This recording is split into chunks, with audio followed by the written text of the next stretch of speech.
If you're going on an extended vacation, you're going to want to take these steps with your refrigerator.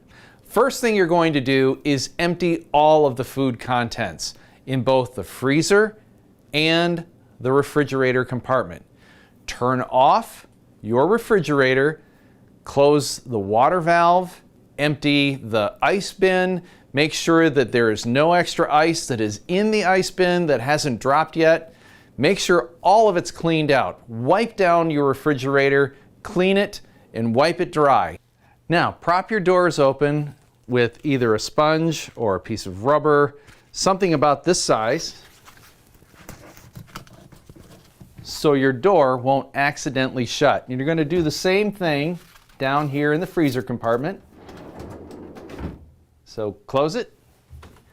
Make sure your flipper mullion is not interfering with the other door.